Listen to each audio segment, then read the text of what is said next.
Ben Bolulu İsmail Usta, aşçıbaşı, paşa sofralarına pilavlar dizmiş, kuzular çevirmiş adam. Şimdi devletin bitti bu Medine'deki aşevinde, 2,5 senedir sade hayal kırıklığı kaynatırım kazanlarda su. İçinde bir avuç kavrulmuş hurma çekirdeği tozu, o da renk versin deyu. Aynı soruyu sorar durur her gün askerin gözü, bugün de mi bu usta? Evet bu, cevap yok. Gözlerimin önünde eriyor o yiğitler, benim kepçem onların mezarını kazıyor sanki her gün. Derken bir sabah tozda bittikiler tam takır, kazanda sadece kaynar durur su çorbası. Derken gökyüzü karardı, bir uğultu bir bulut, ama yağmur değil çekirge, milyon haşerat. Allah'ın son laneti bu dedi yanımdaki asker. Tam o anda emir geldi, haşere oldu sana nimet. Askerlerin arasında bir homurtu tiksinti, biz peygamber ordusuyuz dedi genç bir onbaşı. Haşere mi yiyeceğiz? O an gurur açlığa galip gelmişti sanki, kimse kıpırdamadı.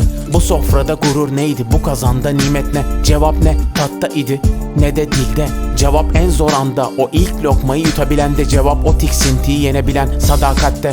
Bütün gözler bende, aşçıbaşı ben, sınanan ben. Temizledim tek tek alıp o mahlukları elime, talimnamedeki gibi attım dev bir sacın üstüne. Cızırtısı kokusu ne ete benziyordu ne de ota. Aldım birini elime, kapattım gözümü. Bolu'daki çam ormanlarını düşündüm, anamın ekmeğini düşündüm ve attım ağzıma. Çiğnedim, yutkundum ve açtım gözümü. Beni izleyen yüzlerce askere baktım. O aç, o tiksinen, o mağrur adamlara. Önce bir asker, sonra 10, sonra yüzlercesi. O gün o kazanda tarihin en gururlu aşı pişti. 2 yıl 7 ay, dile kolay. Karnımızda taş, anamın yaptığı aş. Dışarıda düşman, içeride isyan. Teslim ol diyor ferman, elden gitti vatan. Aldılar elimizden kılıcımızı, ama alamadılar sakladığımız sancağı. Mescid-i Nebevi'nin minberine verilmedi Medine, verilmedi Mekke. Teslim ettik emanetini sahibine, o yeşil kubbenin gölgesine. Aldılar elimizden nöbetimizi, ama verilmedi Medine, verilmedi Mekke.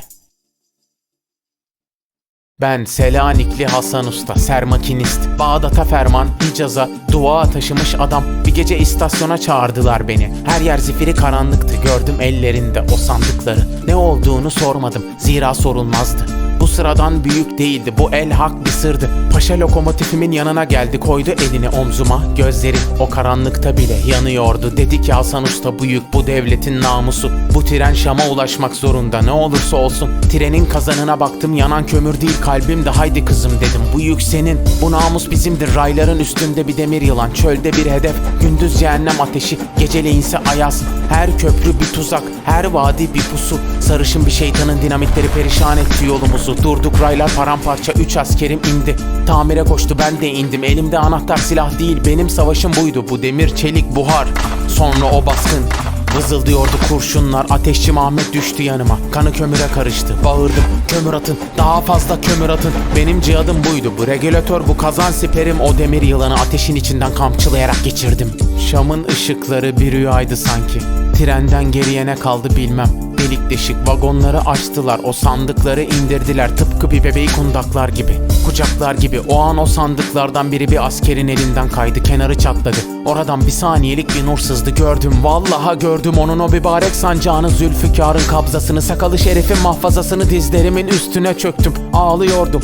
Ben sade tren sürmemişim, sade yük taşımamışım. Ben o çölde direnen o kutlu ruhun kendisini, bu ümmetin kalbini, bu dinin namusunu taşımışım. Devlet ölür, sadakat ölmez. Ferman susar, vicdan susmaz. Payitaht düşer, bu kale düşmez. Medine düşmez, Medine düşmez. Aldılar elimizden kılıcımızı, ama alamadılar sakladığımız sancağı. Mescid-i Nebevi'nin minberine verilmedi Medine, verilmedi Mekke. Teslim ettik emanetini sahibine, o yeşil kubbenin gölgesine.